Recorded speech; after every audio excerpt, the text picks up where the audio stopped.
That cold morning, no one expected a confession to change everything. What started as a simple question became a story the whole family tried to explain, and few had the courage to tell. Before we begin, subscribe and turn on the bell. Here, we share the confessions people only dare to say in front of God, and the quiet choices that save a soul. The living room light flickered just once, a brief stutter from the old lamp in the corner, casting long shadows across the worn carpet. It was late, the kind of hour where the house held its breath, and the only sounds were the low hum of the refrigerator in the kitchen and the distant tick of a clock on the mantel.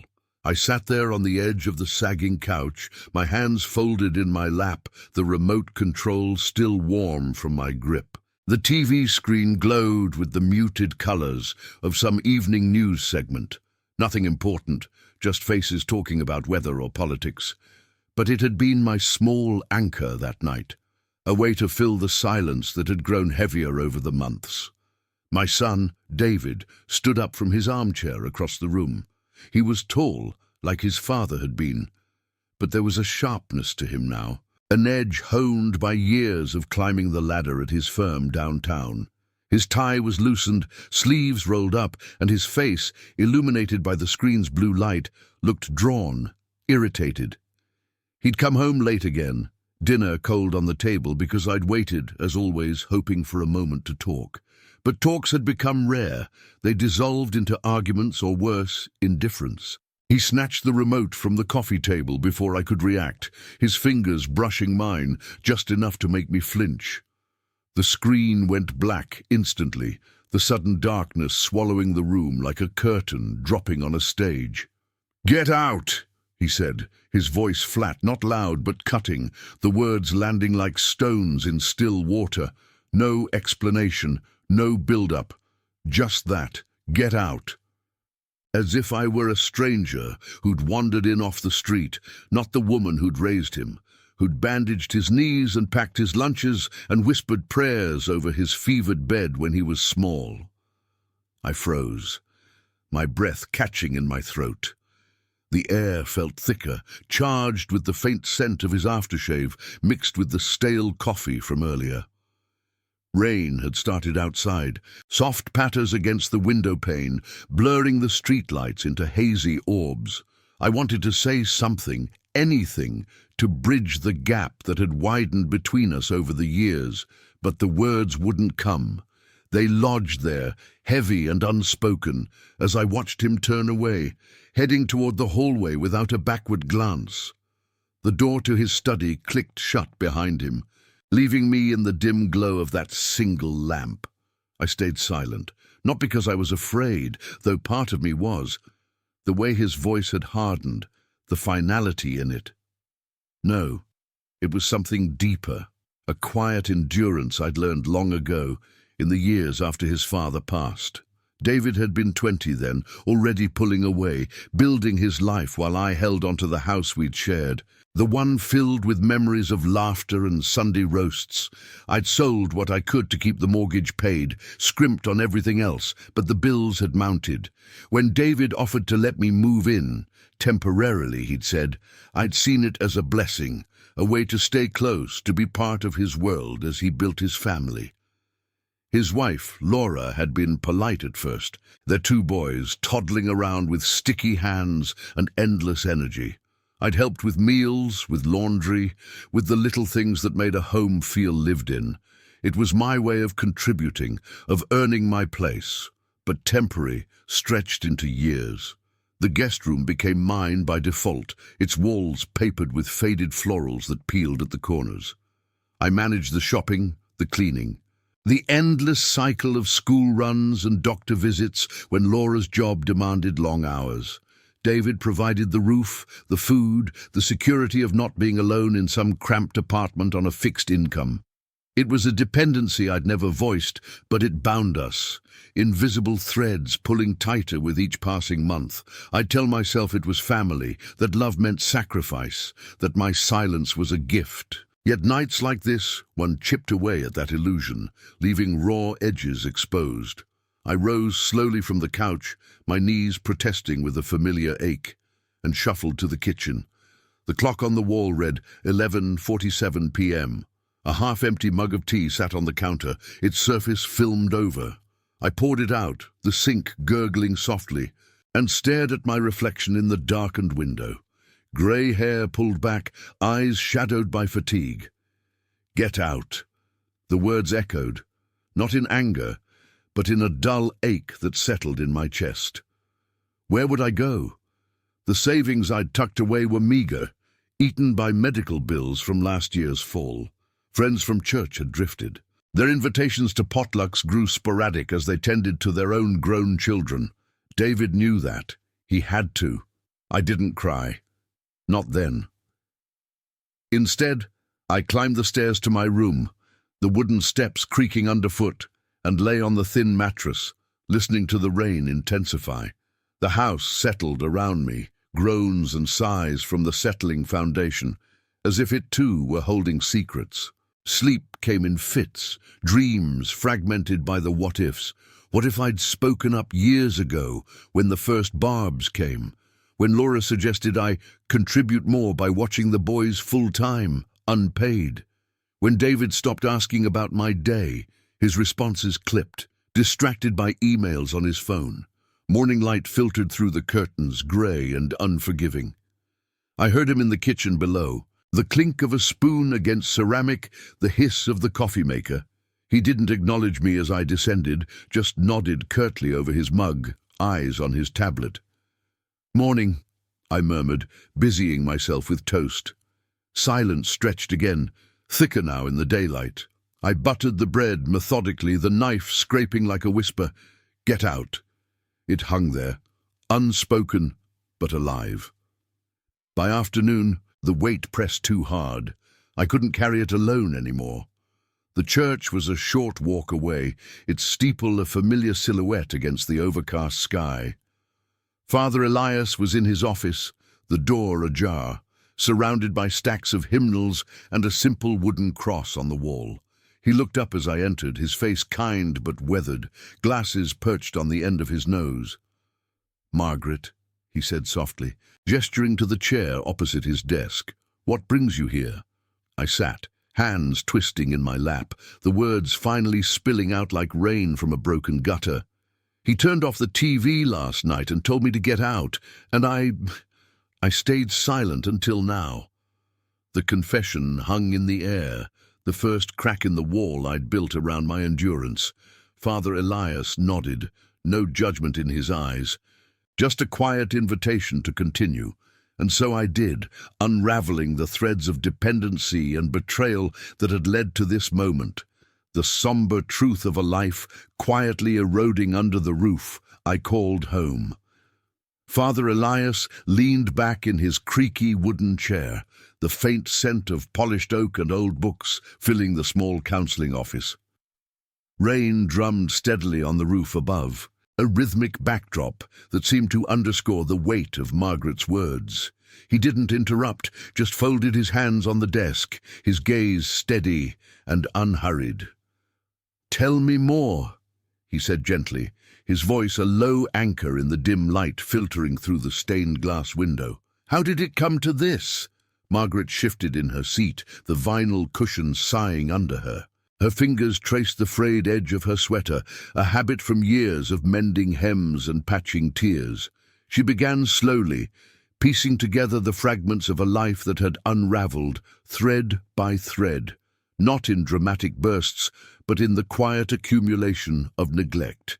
It started, she said, in the shadow of loss. Her husband, Robert, had died 12 years ago, a sudden heart attack while mowing the lawn on a crisp autumn afternoon. One moment he was there, whistling an old hymn as the mower chugged along. The next, he was gone, leaving her with a house full of echoes and a stack of bills that seemed to multiply overnight. David was 28 then, freshly married to Laura, both of them ambitious and upwardly mobile. They'd bought a modest starter home in the suburbs, the kind with fresh paint and dreams of expansion. Margaret had watched from afar, proud but adrift, selling off Robert's tools and some of the furniture to cover the funeral and the mortgage payments that loomed like storm clouds. The calls came first, polite at the outset. "Mom, how are you holding up?" David would ask. His voice tinny over the line, interrupted by the cries of their newborn son in the background. Laura would chime in sometimes, her tone warm but efficient. "We miss you. Why don't you come for dinner?" Those evenings were lifelines, the kitchen table laden with pot roast and stories of the baby's first smiles. Margaret would arrive with a pie or a loaf of bread, her contributions small but heartfelt, a way to feel needed again. But grief has a way of lingering, and money has a way of demanding attention. The house payments ate into her widow's pension, leaving little for the unexpected: a leaky roof, a car repair that stranded her at the grocery store with bags spilling onto the pavement. David noticed during one visit, spotting the stack of overdue notices on the counter. "This isn't sustainable," he said one evening after the boys were tucked in. They sat in the living room, the TV murmuring softly in the corner, Laura nursing a glass of wine. "Move in with us. The guest room's just sitting empty. It'll be temporary until you get on your feet." She'd hesitated, the offer tasting like both salvation and surrender. At 62, the idea of starting over in a rental or some senior complex felt like exile. Here, she could be close to her grandchildren, help out, keep the family knit together. "Just until I sort things out," she agreed, packing her essentials into 2 suitcases, leaving the big house to the realtor. The sale barely covered the debts, but it freed her from the isolation of empty rooms. The early months blurred into a fragile harmony. Margaret took over the mornings, brewing coffee before David left for the office, packing lunches for the boys, folding laundry while the radio played soft hymns from her church playlist. Laura, climbing the ranks at her marketing firm, appreciated the breathing room. "You're a godsend," she'd say, pecking Margaret on the cheek before dashing out. David nodded approval, his promotions coming steady, the house expanding with a finished basement and new siding. Margaret's pension covered her incidentals, groceries she picked up, gas for the school runs, and in return she had a room, meals, a sense of purpose. It was dependency, yes, but cloaked in the warmth of family obligation. Yet cracks formed subtly, like hairline fractures in porcelain. The guest room stayed as is, its door often ajar, a reminder of its impermanence. Conversations at dinner shifted. David's stories of boardroom battles overshadowed questions about her day. "Pass the salt, Mom," he'd say, eyes on his phone, scrolling through emails. Laura's compliments grew conditional. "The boys love your cookies, but maybe ease up on the sugar. They're hyper enough." Margaret adapted, her portions shrinking, her voice softening to avoid discord. The erosion deepened with the second grandchild. Laura's maternity leave stretched thin, her freelance gigs demanding late nights. Margaret stepped in seamlessly, rocking the infant through colic cries, her own sleep fractured but uncomplained. "You're indispensable," David said once, clapping her shoulder after a particularly grueling week. But indispensability bred expectation. The shopping lists lengthened, pinned to the fridge with specifics. Low sodium everything, no more of that heavy cream. Bills for her medications appeared on the counter, circled in red, subtle hints that her presence was a ledger item. Humiliation crept in through the small gates. One Thanksgiving, with relatives gathered, David joked over turkey about her retirement plan, the table laughing as if it were endearing. Margaret smiled through it, cheeks warming. But later, washing dishes alone, the water scalding her hands, she felt the sting. Laura's mother visited, eyeing the setup with arched brows. "So generous of you both, taking her in." As if Margaret were a stray, not a mother who'd sacrificed her own security. The dependency tightened its hold. Margaret's savings dwindled to emergency scraps. Social security checks funneled into household expenses without discussion. She stopped going to church as often, the walks home too long in the evenings, her energy sapped by the endless cycle of care. Friends called less, assuming she was settled. Isolation wrapped around her like the Afghan on her lap during those quiet afternoons, the boys at school, the house empty save for the hum of the washer. David's success swelled, promotions to senior manager, a sleek new car in the driveway. Laura's career flourished, their social circle expanding to dinners at upscale bistros. Margaret tagged along rarely, her wardrobe outdated, her stories of Robert met with polite nods before the conversation veered to vacations and investments. "You're part of the team," David would say when tensions simmered, but the words rang hollow. She cleaned the bathrooms now, scrubbed the grout on her knees, because everyone pitches in. Her dignity frayed at the edges, worn thin by the unspoken bargain, her labor for their shelter, her silence for their peace. Father Elias listened as Margaret's voice trailed, the rain outside easing to a drizzle. He adjusted his glasses, the office clock ticking softly. "It sounds like love became a transaction," he murmured, not accusing, just naming the shadow. "And you carried the weight alone for so long."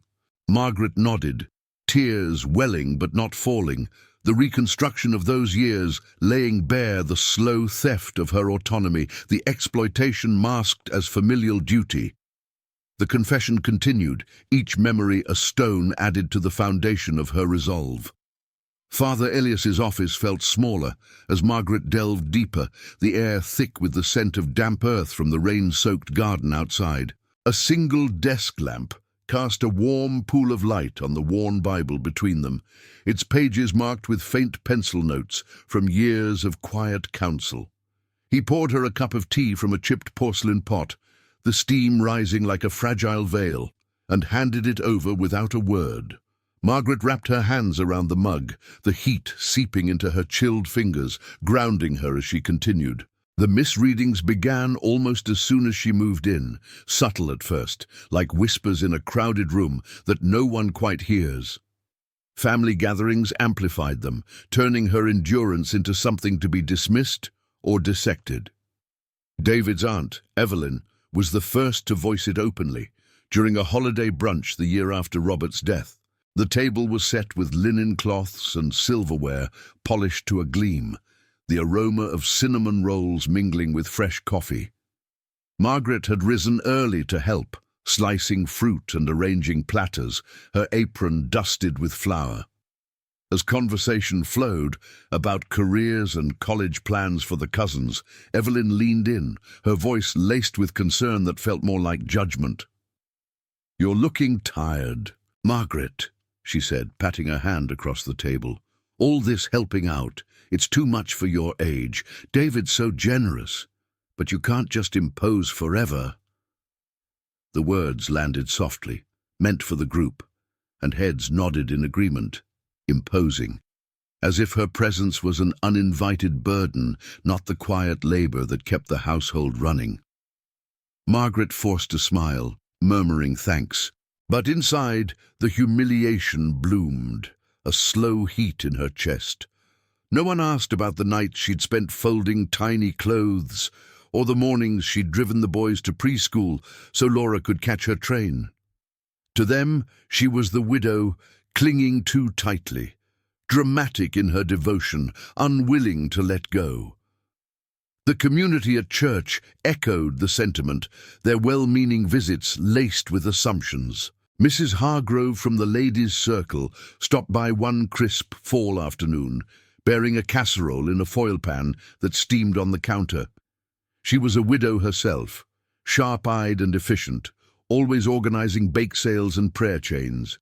They sat in the kitchen, sunlight slanting through the blinds, casting stripes across the linoleum. "It's admirable what you're doing," Mrs. Hargrove said, stirring sugar into her tea. "But David's got his own life now. You seem sensitive about it all. Maybe it's time to think of a place of your own, something independent." Sensitive. The word stung, reducing Margaret's quiet endurance to emotional fragility, as if voicing any discomfort made her the problem. Mrs. Hargrove didn't see the locked medicine cabinet where David kept her pills now, for safety, or the way her suggestions for family outings were met with eye rolls. To outsiders, Margaret was the one too attached, too needy, her silence misread as contentment rather than restraint. Society's gaze sharpened through the years, filtered through social media glimpses and casual encounters. Laura's friends, a circle of polished professionals with yoga mats and coffee shop meetups, viewed her with polite detachment. At one neighborhood block party, under strings of fairy lights and the sizzle of grills, a woman named Claire, blonde, efficient, with a planner always at hand, cornered Margaret by the dessert table. The air hummed with laughter and children's shouts, the scent of barbecue smoke curling upward. "Laura says you're such a help with the kids," Claire remarked, her smile tight. "But honestly, at your age, don't you want your freedom? It must be hard feeling like you're in the way." "In the way." Margaret nodded, excusing herself to refill a pitcher, her hands trembling slightly as water splashed over the rim. No one saw the dependency's grip. The way her social security check was loaned monthly for household bills, or how David controlled the thermostat to save on utilities, leaving her bundled in sweaters through winter chills. To them, she was ungrateful for the roof over her head, dramatic for any hint of unrest, her loyalty painted as desperation. Even the extended family piled on during a tense Easter dinner 3 years in. The dining room crowded with aunts, uncles, and cousins, the table groaning under ham and deviled eggs. David's cousin Mark, ever the joker with his booming laugh, raised his glass midway through the meal. "To Margaret, the family glue," he toasted, but his eyes twinkled with something sharper. Later, as plates were cleared, he pulled David aside in the hallway, voice low but carrying. "She's getting a bit confused, isn't she, forgetting where things are, hovering. Old age does that." Confused, the label stuck, whispered among relatives who saw her quiet pauses as senility, not the weight of unspoken humiliations. When she once mentioned the growing tension over a phone call with her sister who lived states away, the response was a sigh. "You're too sensitive, Maggie. David's under so much pressure at work. Just be grateful." Father Elias shifted in his chair, the wood creaking softly as Margaret's voice grew steadier, the tea now cold in her mug. He set his own cup down, the porcelain clinking against the saucer. "They saw the surface, not the storm beneath," he said quietly, his words a gentle probe. "And in that misreading, you carried even more alone." Margaret met his eyes, the rain outside now a faint patter, mirroring the tears she blinked back. The judgment from outsiders had isolated her further, turning her endurance into a flaw, her silence into proof of her own failings. But here, in this cramped office with its simple cross on the wall, the truth began to refract, showing the manipulation for what it was, not family love, but a quiet erosion dismissed by those who should have seen. The weight of those misjudgments pressed on, year after year, until the night of the TV, when silence cracked. Family texts buzzed after, concerned. "No," probing. "Heard you two had words. Don't overreact, Mom." Overreact, as if her life, her dignity were a minor squabble. The community murmured through church bulletins and sidelong glances. Poor David, dealing with her moods. Moods. The word twisted the knife, making her the villain in her own story, ungrateful for the scraps of inclusion. Yet in recounting it now, the fog lifted slightly. Father Elias nodded, his presence a steady light. "Truth has a way of clarifying what others blur," he murmured. Margaret exhaled, the office clock marking the passage of her unraveling tale. "Comment where you're watching from. I want to know how far these stories of courage and loyalty can travel." Father Elias let the silence settle for a moment after Margaret's words faded, the rain outside now a gentle murmur against the window panes, as if the world itself were listening. The office held a quiet intimacy, the kind forged in spaces where secrets were shared and souls weighed. He leaned forward slightly, his elbows resting on the desk, the faint lines around his eyes deepening with empathy rather than pity. No grand gestures, no hurried reassurances, just the steady presence of someone who had heard confessions that spanned lifetimes of quiet suffering. "Margaret," he began, his voice low and measured like the toll of a distant bell. "What you've described isn't just family strain. It's a form of control, wrapped in the familiar cloak of duty and love. Your son and his wife, they've come to see your presence as something owed, not given freely. The way they've shaped your days, your choices, your very silence. That's manipulation, subtle but real. It erodes not just your home, but your sense of self." She looked down at her hands, still clasped around the empty mug, the porcelain cool now against her skin. The words hung there, naming what she'd felt but never articulated. The slow shift from helper to servant, from mother to fixture. Her throat tightened, but she nodded, the admission a small release. Like exhaling after holding breath too long. The lamp's light caught the silver threads in her hair, casting a soft halo that belied the shadows in her eyes. He paused, giving her space to absorb it, then continued. "Dignity isn't something you earn through endless giving, Margaret. It's inherent, a gift from the one who made you. You've endured with grace. But endurance without boundaries becomes a cage. Truth is your ally here. Speaking it doesn't make you dramatic or ungrateful. It reclaims what's yours. You've poured out so much, but it's time to guard the well of your spirit. No one has the right to tell you to get out in the home you've helped build, not without facing the reality of what that dependence has cost you." The clock on the wall ticked onward, marking seconds that felt both fleeting and eternal. Outside, a car splashed through a puddle, the sound muffled by the thick panes, reminding her of the life continuing beyond these walls. Father Elias reached for a notepad from his drawer, the paper crisp and unlined, and slid it across the desk toward her. "Start small," he said, his tone practical, grounded in the everyday battles of the faithful. "Document what you can, the conversations, the expectations, the way your contributions have been taken for granted, not for revenge, but for clarity. Keep a journal of dates and details, the times you've covered expenses, the shifts in how they treat you. It will help you see the pattern, and if things escalate, it protects you. Reach out to someone neutral, a social worker at the church outreach, or a counselor who knows elder care. They can guide you on options without fanfare." Margaret traced the edge of the notepad with her fingertip, the paper smooth under her touch. A tangible anchor in the swirl of emotions, protection. The word felt foreign, something for strangers in crisis, not for a mother holding the fragments of her family. Yet as he spoke, images flickered. The locked drawer with her pension statements, the casual dismissal of her aches as just getting old. She'd always trusted in Providence, in the bonds of blood. But Providence, it seemed, also called for wisdom, locking doors, counting coins, voicing needs. "And boundaries," Father Elias added, his eyes meeting hers with quiet resolve. "They're an act of moral courage. You don't have to shout them. A firm no will do. Tell David that his words hurt, that you need respect as much as shelter.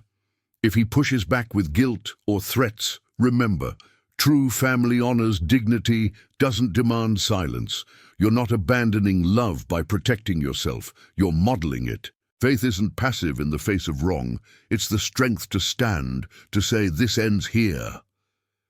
She felt a stir within, not a blaze of anger, but a steady warmth, like embers rekindled after a long night.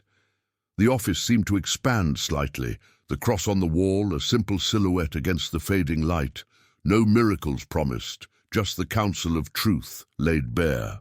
Tears traced silent paths down her cheeks now, not from despair, but from the recognition that her endurance had limits, that self-respect was not selfishness. Father Elias handed her a tissue from a box on the desk, plain white and soft, and waited as she composed herself. "Go home today," he said finally, "and sit with this. Pray on it. Not for them to change overnight, but for the clarity to see your worth. If it feels unsafe, call me, or the hotline we keep posted by the door. You're not alone in this, Margaret. The church, God, even strangers who've walked similar paths, they're part of your story now." She rose slowly, the chair scraping softly against the floorboards, and tucked the notepad into her purse, its weight a quiet promise. The rain had stopped, leaving the air fresh and sharp as she stepped toward the door, Father Elias's words echoing like footsteps in her mind, manipulation named, dignity affirmed, boundaries sketched in the margins of her heart. For the first time in years, silence felt less like surrender and more like the pause before a decision.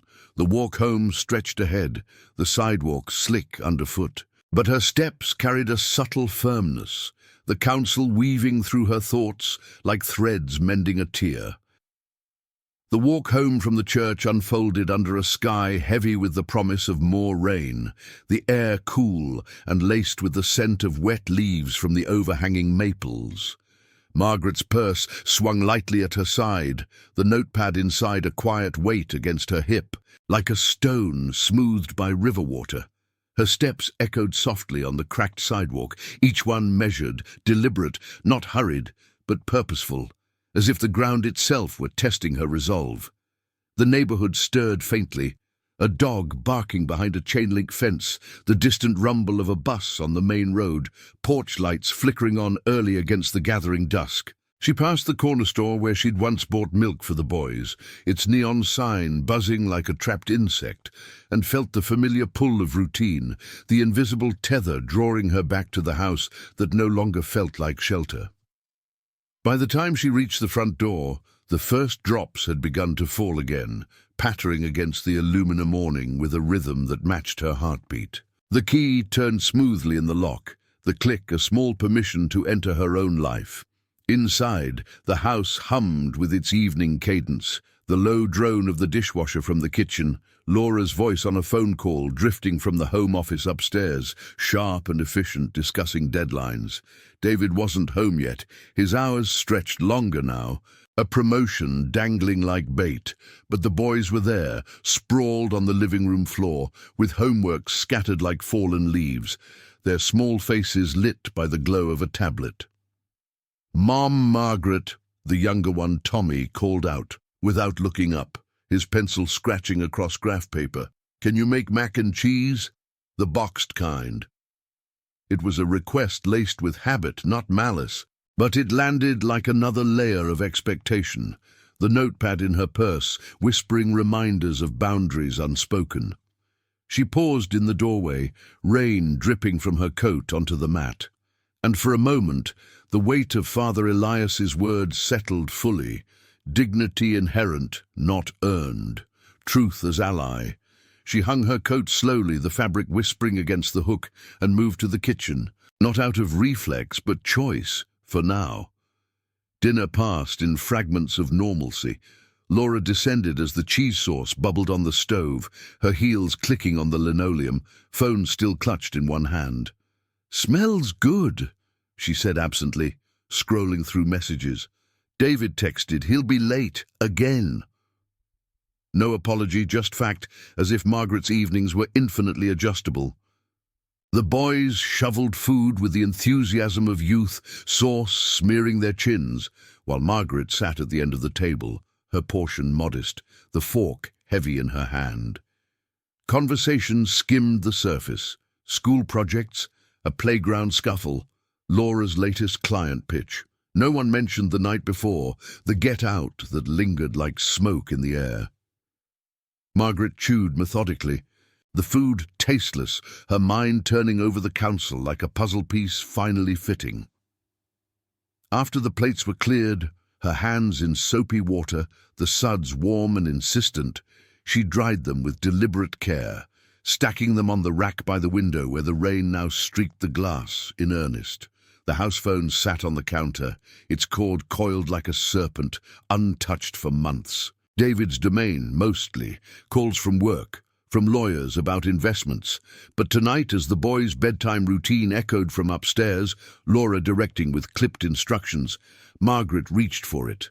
Her fingers trembled slightly, not from fear but the novelty of action after years of stillness. She dialed a number from memory, one she'd kept tucked away like a forgotten prayer. The church's elder care liaison, a soft-spoken woman named Ruth who'd helped with food drives and widow support groups.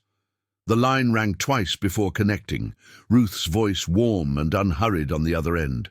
"Margaret, it's good to hear from you."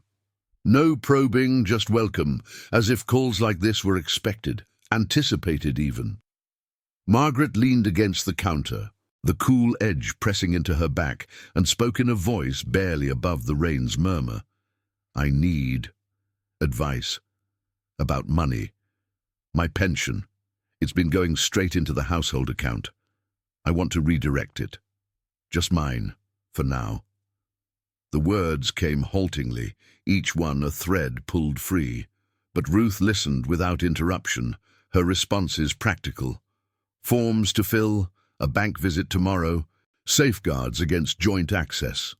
"You're wise to start here," Ruth said gently. "It's your security, no shame in claiming it." Hanging up felt like closing a door she'd left ajar too long. The kitchen light hummed overhead, casting her shadow long across the floor. And for the first time, the space felt less like a stage for service and more like neutral ground. She didn't announce it, no dramatic reveal, no confrontation yet.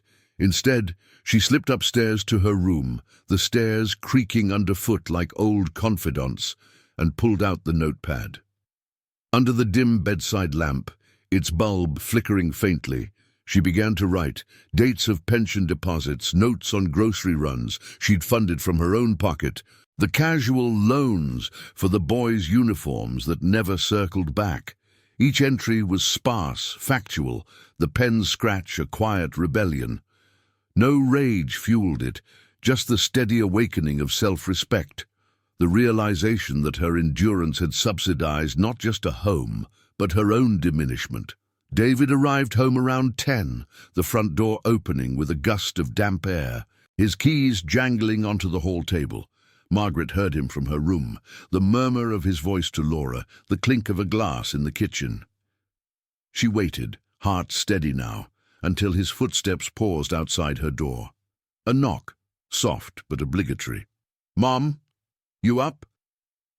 His tone carried the remnants of last night's edge, softened perhaps by fatigue or routine. She rose, smoothing her nightgown, and opened the door just enough to meet his eyes, tired, shadowed by the hallway light. "Yes," she said simply, no accusation, but no deference either. "About last night. Get out, hurt more than you know. I've helped build this life here, David. My money, my time, it's not endless. Starting tomorrow, my pension goes to my own account. I need that security." The words emerged calm, restrained, like rain easing into mist. No volume, no tears, just truth, the boundary drawn in the space between them. He blinked, surprise flickering across his face, then defensiveness. A furrowed brow, a hand rubbing his neck. "What? That's not... We need that for the house. Come on, Mom, don't make this a thing." But she held his gaze, the notepad tucked away, but its essence alive in her stance. "It's already a thing," she replied quietly. "I won't finance my own humiliation anymore." The phrase hung there, borrowed from the depths Father Elias had helped unearth, a moral code rekindled not in fire, but steady light. He turned away without another word, retreating to his room, the door clicking shut like an echo of the night before. Margaret closed hers softly, the lock engaging with a decisive snick, not changed yet, but imagined a future step.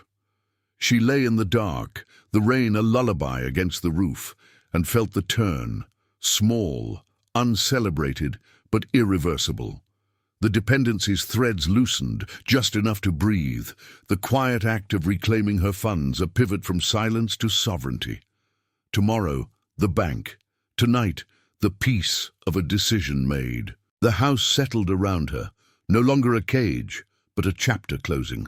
The morning after Margaret's quiet stand unfolded like any other, but the air in the house carried a new undercurrent, sharp as the edge of a blade hidden in silk. Sunlight slanted through the kitchen blinds, striping the counter where she stood, measuring coffee grounds into the filter with measured scoops. The machine gurgled to life, filling the space with a bitter aroma that masked the tensions simmering beneath. Tommy and his brother Ethan clattered down the stairs, backpacks slung over shoulders, their chatter about cartoons a brief shield against the silence that followed David into the room. He moved with deliberate slowness, pouring his mug without a word, his jaw set in a line that spoke of sleepless hours. Laura hovered by the fridge, scanning her phone, her glances flicking between them like wary birds. Breakfast passed in fragments, cereal bowls clinking, milk splashing, the boys oblivious as they shoveled spoonfuls. Margaret buttered toast for them, her movements steady, but when David finally spoke, his voice was low, laced with the guilt he wielded like a familiar tool. "Mom, last night. You can't just pull the pension like that. We've got bills piling up, braces for the boys, the roof repair. It's family. You're not thinking straight."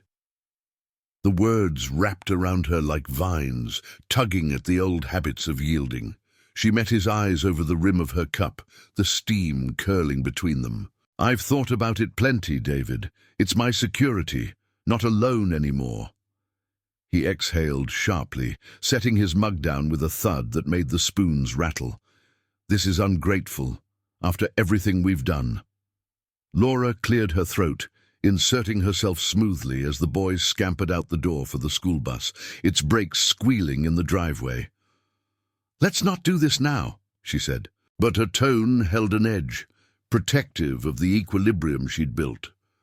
Once the house emptied, she turned to Margaret, arms crossed over her blouse, the fabric crisp from the dryer Margaret had loaded the night before. "David's stressed. Work's killing him. If you take that money out, it looks like you're bailing on us, on the kids." Guilt, layered thick, the implication clear. Her choice wounded the innocent, painted her as the selfish one, unraveling the family thread. Margaret wiped the counter with a cloth, the motion absorbing the sting. "I'm not bailing. I'm breathing."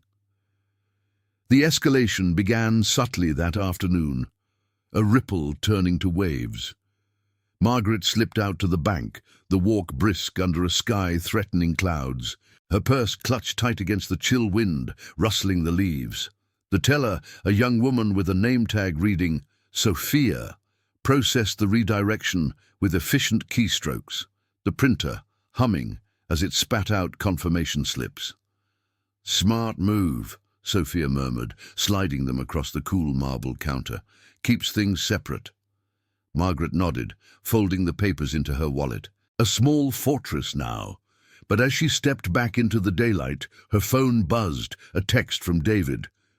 "Talk to Aunt Evelyn. She says you're acting dramatic again. Come home and let's fix this."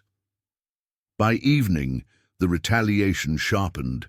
David arrived early, the front door slamming like punctuation, his coat shrugged off in the hall with more force than needed. He found Margaret in the living room, folding laundry from the dryer, the scent of fresh cotton mingling with the faint must of the carpet. "Evelyn called," he said, pacing the space between the couch and the coffee table, his shoes scuffing the rug.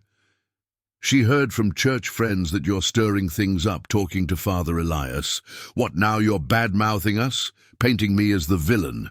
Public humiliation crept in through the family grapevine, whispers amplified by concerned relatives who'd always seen her as the fragile widow. Margaret set a folded shirt aside, her hands steady. I shared my truth. Nothing more. Laura joined from the kitchen, phone in hand, her face flushed from a video call. It's not just Evelyn. My mom texted, says you're confusing the boys. Telling them you're leaving. They're upset. A smear, subtle but insidious, twisting her boundary into instability. The boys had asked innocent questions at lunch. Why's Grandma sad? And now it snowballed, her quiet resolve recast as emotional chaos. Threats followed, veiled at first, David's voice dropping as he leaned in, the lamp casting harsh shadows on his face. If you keep this up, we'll have to rethink things. The room, the setup. You know how tight money is. Intimidation laced with the spectre of eviction, the get out from that night revived as policy. Dinner that evening crackled with unspoken barbs. The table, set with mismatched plates Margaret had washed that morning, held roast chicken and steamed vegetables, but the air tasted sour. Ethan poked at his food, glancing between adults. "Grandma, are you moving?" he asked, his small voice piercing the facade. Laura jumped in, soothing with a hand on his shoulder. "No, sweetie. Grandma's just going through something, like when you're tired and cranky." Mental health claims surfaced, David's addition casual but cutting. "She's been forgetful lately. The stress, maybe. We might need to look into help for her." As if her clarity was the issue, her endurance a sign of decline, not strength. Margaret's fork paused mid-air, the peas cooling on the tines. "I'm fine, David. Clearer than I've been." The night deepened the assault. After the boys were in bed, doors clicking shut upstairs, David pulled out his laptop at the kitchen table. The screen's glow illuminating stacks of bills, like evidence in a trial. "Look," he said, turning it toward her, columns of numbers scrolling, mortgage, utilities, school fees. "Without your check, we're sunk. You'll end up alone, Mom. In some home, staring at walls. Is that what you want?" The threat landed heavy, evoking the isolation she'd feared. The empty house after Robert's death. Laura nodded from her stool, adding fuel. "We love you, but this hurts everyone. Think of the family." Guilt and isolation intertwined, a smear campaign blooming through texts to relatives. "Mom's not herself. Pray for her." Margaret retreated to her room, the stairs groaning under her steps, the house's bones protesting the rift. She locked the door, still the old lock, but now a symbol, and sat by the window, rain resuming its tap against the pane, blurring the streetlights into smears. Her phone lit up with messages. From Evelyn, "David says you're confused. Call me." From a church friend, "Heard you're struggling. Let us know if you need prayer." The escalation coiled tighter, retaliation in every ping, every sidelong glance at breakfast the next day. David's lawyer threats emerged over coffee, casual as cream. "If it comes to it, we can formalize the arrangement. Protect the house." Intimidation peaked in his parting shot as he grabbed his keys. "You'll regret pushing this. Alone is worse than here." She stood in the empty kitchen after, the clock ticking like a heartbeat, the weight of their campaign pressing down. Humiliation public now, through family chains and community murmurs. Threats of solitude, of institutional walls, loomed like storm fronts. Yet beneath the barrage, the boundary held, a quiet flame against the rising wind. Father Elias's words echoed faintly, a reminder that escalation tested but didn't define her worth. The rain intensified, drumming a relentless rhythm as Margaret gathered her resolve, the tension coiling but not breaking her. If this story already has your heart, hit the like button. It helps the story of Margaret reach more people who still believe in humanity. The days blurred into a tense haze after David's parting shot, the house transforming into a landscape of guarded silences and sidelong glances. Margaret moved through her routines with the caution of someone navigating a minefield, her steps light on the creaking floors, her conversations pared to essentials. The rain had given way to a brittle autumn chill, leaves skittering across the driveway like discarded secrets, and the air inside carried the faint, acrid tang of unspoken accusations. She kept the notepad hidden in her nightstand drawer now, its pages filling with meticulous entries. The lawyer mention over breakfast, the texts from Evelyn laced with concern that felt scripted, the way Laura's smiles had sharpened into something performative when the boys were near. One evening, a week into the standoff, the revelation cracked open like a fault line under pressure. David was at a late meeting, another promotion whisper or so he claimed, and Laura had retreated to her office, the door firmly shut, the glow of her laptop seeping under the frame like a confidential light. The boys were at a neighbor's for a playdate, their absence leaving the house unnaturally still, save for the hum of the furnace kicking on against the dropping temperatures. Margaret had taken to sorting the mail herself, a small assertion of control, stacking bills and catalogues on the kitchen counter where the afternoon sun slanted through the window, warming the worn wooden surface. She rifled through the envelopes, her fingers brushing the crisp edges, when one caught, thicker than the usual utilities, addressed to David in bold print from a financial firm downtown. No return label, just a sterile logo stamped in the corner. Curiosity tugged, born of the council's nudge to document, to see the patterns clearly. She hesitated, the ethical line blurring in the quiet, then slipped a butter knife along the seam, the paper yielding with a soft tear.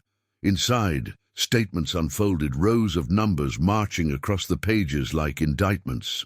Credit lines maxed at 20,000. Withdrawals from accounts she didn't recognize, interest accruing like compounding lies. Dates traced back years, overlapping with her move-in. Her pension deposits funneled into the joint household fund without her full knowledge. Her breath caught as she scanned further, the kitchen clock ticking a relentless underscore. Hidden debt, ballooned from David's investments, speculative stocks in tech startups that had cratered, leaving red ink bleeding across the ledger. But it was the notes in the margins, scrawled in his familiar block letters, that reframed everything. Mom's check covers shortfall, reroute to CC number 3. And lower, circled twice. LA, sign-off 415. Keep quiet. Laura's initials, complicit in the diversion, her efficiency turned to concealment. They'd been siphoning her security to prop up a facade of success, the new car, the renovated kitchen, the private school tuition for the boys that David boasted about at family gatherings. Her utility wasn't just labor, it was financial ballast, her endurance a silent subsidy for their unraveling choices. The front door clicked open then, David's voice calling out prematurely, laced with fatigue. "Laura, boys back yet?" Margaret froze, the statements trembling in her hands, the sun dipping lower and casting long shadows across the tiles. She slid them back into the envelope, heart pounding a steady rhythm against her ribs, and tucked it under the stack just as his footsteps entered the kitchen. He paused, eyeing her by the counter, his coat still buttoned against the chill. "Sorting mail?" It was a question edged with suspicion, his eyes flicking to the pile. She nodded, voice even despite the storm within. "Just organizing." No confrontation. Not yet. The weight of the discovery settled like lead in her chest, refracting the years in a harsh new light. All those temporary assurances, the casual loans that never returned, the way they dismissed her suggestions to budget or seek help. She hadn't been family. She'd been a buffer, valued for the checks that kept their secrets buried, the hands that scrubbed away the evidence of excess. Laura emerged from her office moments later, her hair pinned back, expression smoothing into normalcy as she poured water from the pitcher Margaret had filled that morning. But now the glances between them held a different meaning. Partners in the quiet extraction, the good daughter-in-law revealed as architect of the silence, That night, sleep evaded her, the ceiling fan whirring softly overhead as moonlight filtered through the curtains, silvering the room's edges. The house groaned in the wind, branches tapping the window like insistent fingers. Margaret lay there, piecing it together. The promotion delays, David's late nights not at the office but perhaps chasing quick fixes, Laura's sharp redirects when finances surfaced in conversation. They'd built their lives on her foundation, eroding it piece by piece, her dignity collateral in their gamble. The realization wasn't rage, but a profound sorrow, a reframing that stripped the manipulation bare, no longer disguised as love, but exposed as calculated need. She was the utility they'd outgrown, discardable now that the debts pressed closer. The next morning, over a sparse breakfast of oatmeal steaming in mismatched bowls, the truth simmered unspoken. David scrolled his phone, jaw tight, while Laura buttered her toast with precise strokes. "We need to talk about the money," he said finally, not meeting her eyes. "The pension pull is hurting us. Evelyn mentioned a family meeting. Get perspectives." But Margaret saw it now. The escalation, not just retaliation, but desperation to maintain the veil. She pushed her bowl away, the spoon clinking softly. "I've seen the statements, David. The debts, my money covering them." The words landed flat, no volume, but the air thickened, Laura's knife pausing mid-air. He straightened, color draining from his face. "What statements? That's private." Laura's eyes darted complicit confirmation in her silence. "We were protecting you," she interjected quickly, voice pitched low as if the boys might overhear from upstairs. "The investments were for all of us, the house, the future. You didn't need the worry." Protection. The lie twisted, reframing their control as care, but Margaret shook her head, the sorrow deepening. "It was never for me, just utility, until it wasn't enough." David's denial came swift, laced with deflection. "You're twisting it. Mom, always the dramatic one." But the seed was planted, the deeper truth emerging like roots breaking soil. Secret motives of self-preservation, the good wife's hand in the till, her value reduced to what she provided, not who she was. The kitchen fell quiet, the oatmeal cooling untouched as the reframing settled. Family love had been a mask for extraction, her endurance enabling their fall. Father Elias's office called again that afternoon. The walk under gathering clouds, a pilgrimage to voice the unveiling. The confession evolving from betrayal to the raw clarity of being seen only as means, not end. The wind whipped at her coat, carrying away the illusions, leaving the somber weight of truth in its wake. The weeks following the revelation unfolded like the slow unraveling of a tightly wound spool, each thread pulled with deliberate care rather than force. Margaret returned to Father Elias's office twice more, the walks there becoming a ritual of sorts. Her coat buttoned against the deepening chill, the leaves now a carpet of decay underfoot.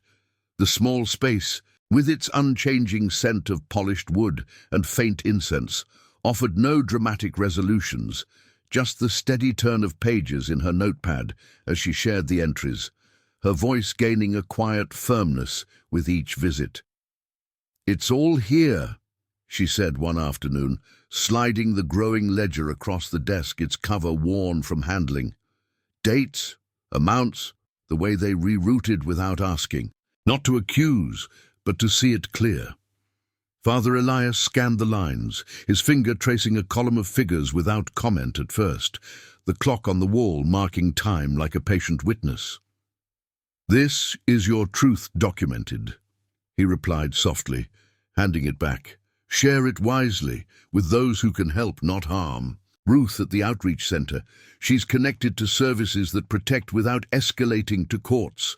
And remember, justice isn't about their downfall, it's about your standing firm. No sermons, just the practical nudge. Call Ruth again, Consult a free legal aid line for elders. Gather copies of statements safely.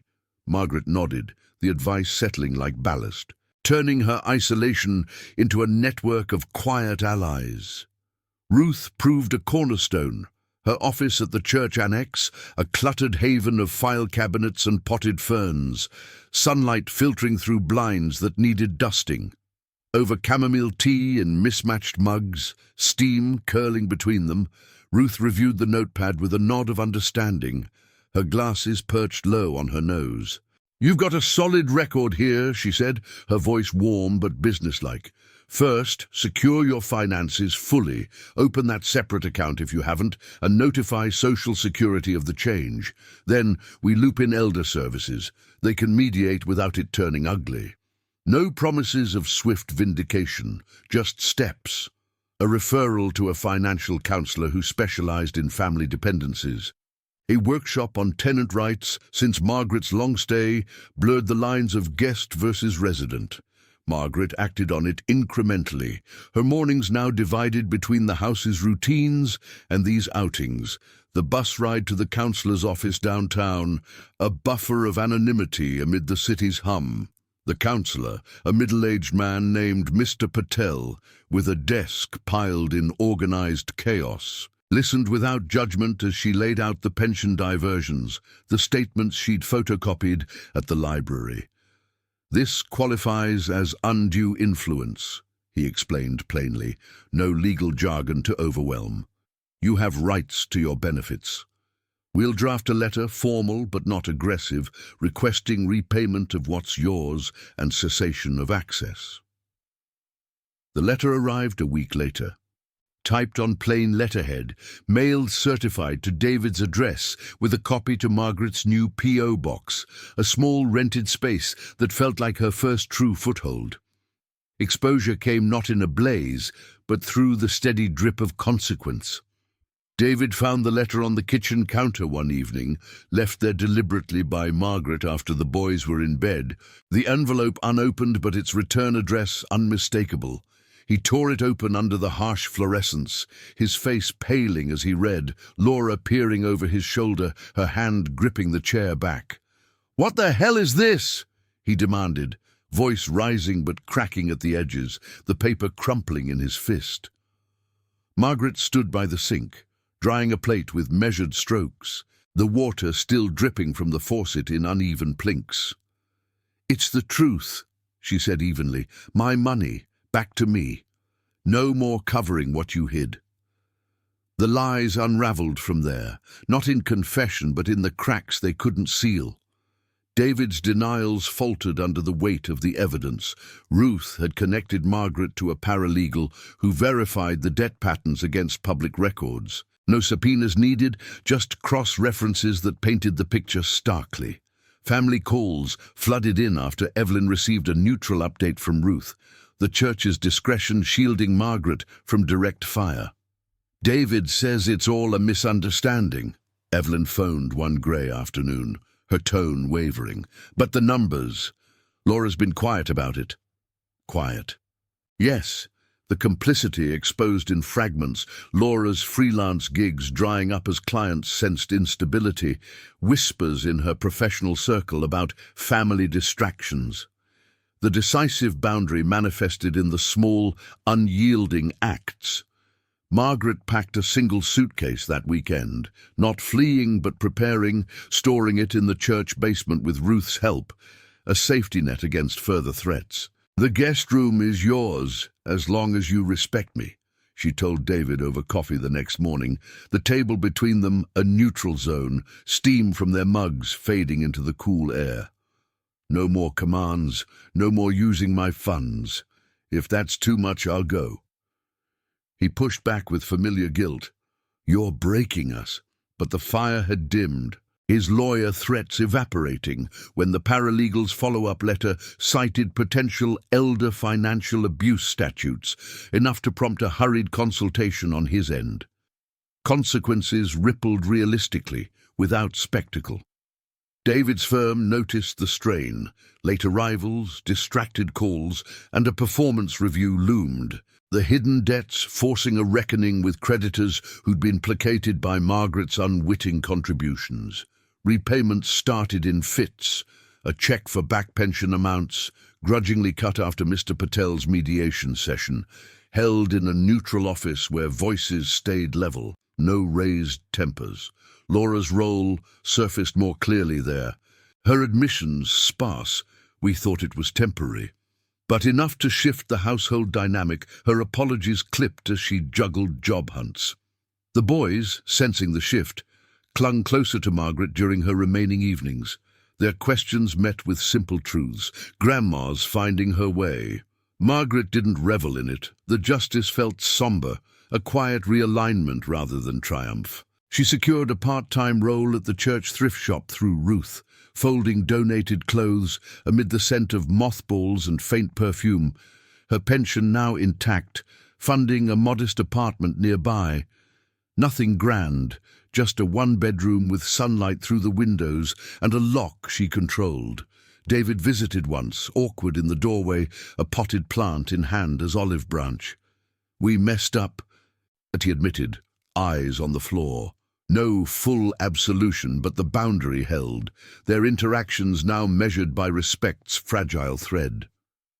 Father Elias met her there one Sunday after service, the chapel emptying to the soft shuffle of footsteps, sunlight dappling the pews.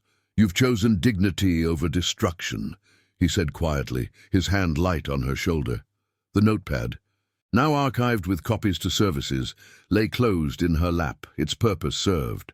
Justice, in its quiet form, had restored not vengeance, but equilibrium. The debts confronted, lies aired without courtrooms, allies bridging the gaps her family had widened. The house across town receded, a chapter etched but not erased, as Margaret stepped into the light outside. The air crisp with the promise of seasons turning. The autumn light stretched long across the small apartment's windowsill, where a single geranium bloomed defiantly against the fading season, its petals a quiet red against the neutral walls. Margaret sat in the armchair she'd salvaged from the thrift shop, its fabric softened by years of other lives, a mug of tea cooling in her hands. The steam had long dissipated, leaving only the faint herbal scent to mingle with the crisp air, seeping through the slightly ajar pane. Outside, the neighborhood stirred with the subdued rhythms of evening, a child's bicycle bell tinkling on the sidewalk, the distant hum of traffic on the main road, leaves whispering as they gathered in the gutters. It had been 3 months since the move, the suitcase unpacked with care, each item placed not as necessity but as choice, her Bible on the side table, Robert's old pocket watch ticking softly beside it, a reminder of time's unhurried grace. She traced the watch's chain with her fingertip, the metal cool and familiar, and let her thoughts drift back to the house across town, now a silhouette in memory rather than daily shadow. The apartment was modest, its kitchenette barely wide enough for 2, but the lock on the door turned with her hand alone, and the bills arrived addressed solely to her name. No more stacks of envelopes rerouted without consent. No more mornings measuring coffee for others first. The part-time hours at the church shop filled her days with purpose, sorting linens that smelled of lavender and loss, chatting with widows who shared fragments of their own quiet battles over folding tables. Ruth stopped by sometimes, her visits a bridge to the world beyond, bringing news of the boys, Ethan's first soccer goal, Tommy's drawing of a family that now included a separate house for Grandma. Dignity, Father Elias had said, was inherent, a flame not extinguished by neglect. In the quiet of these evenings, Margaret felt its steady glow, no longer dimmed by the weight of unspoken transactions. The debts had been settled in fragments, a series of checks that covered the diverted pensions, grudging but complete, facilitated by the paralegal's neutral correspondence. David had called once a week at first, his voice strained over the line, the receiver heavy in her hand as she sat by the window, watching dusk settle. "The boys miss you," he'd say, and she'd hear the echo of Laura in the background, her responses clipped. The complicity between them now, a fracture they navigated alone. No full apologies came, just the slow acknowledgement in his pauses, the way he'd end calls with, "Take care, Mom," and as if testing the new boundaries she'd drawn. One Sunday, after the service, Father Elias had joined her for tea in the apartment, the steam rising between them like a veil lifted. The chapel's bells had tolled faintly outside, marking the hour, and he'd sat across from her on the worn sofa, his hands folded, eyes kind but probing. "How does it feel now?" he'd asked, no expectation in his tone. Just the invitation to reflect. Margaret had set her mug down, the porcelain clinking softly against the saucer, and looked toward the window, where rain began to trace lazy paths down the glass. "Lighter," she'd replied, the word simple but laden.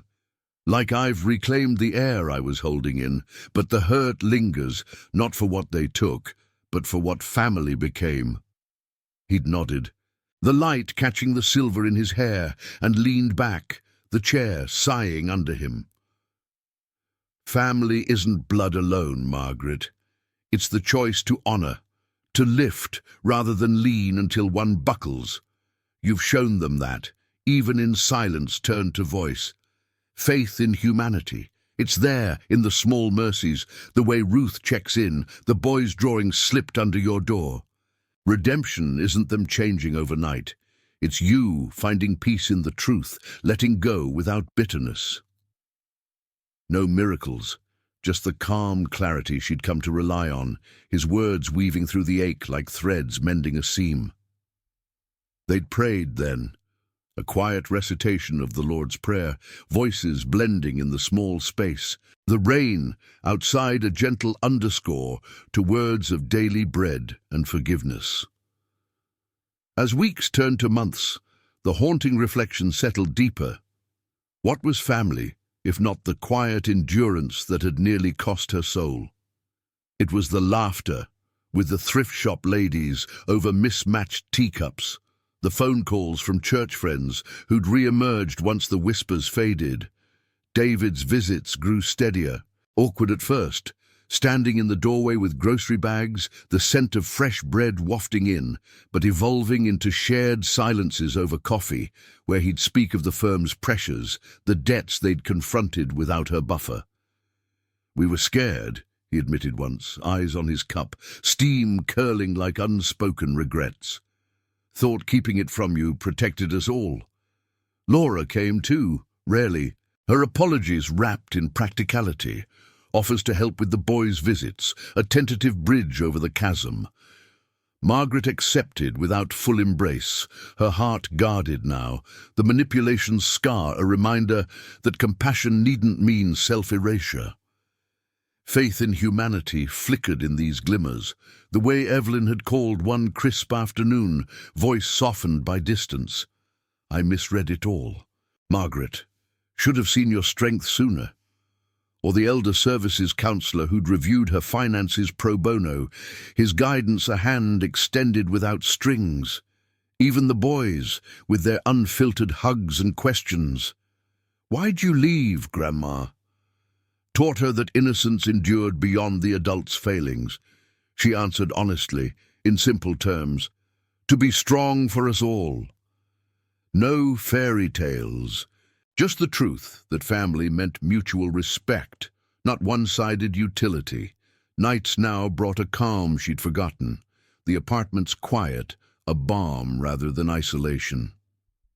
She'd sit by the window, the street lamp casting a golden pool on the floor, and reflect on the journey, from the TV's sudden black, the get out that shattered the illusion, to this space of reclaimed dignity.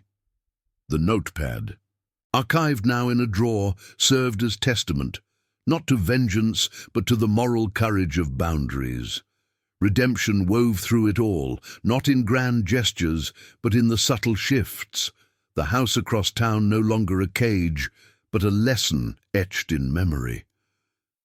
Humanity's faith renewed in the ordinary, a neighbour's wave, the church's open door, the inner voice whispering worth.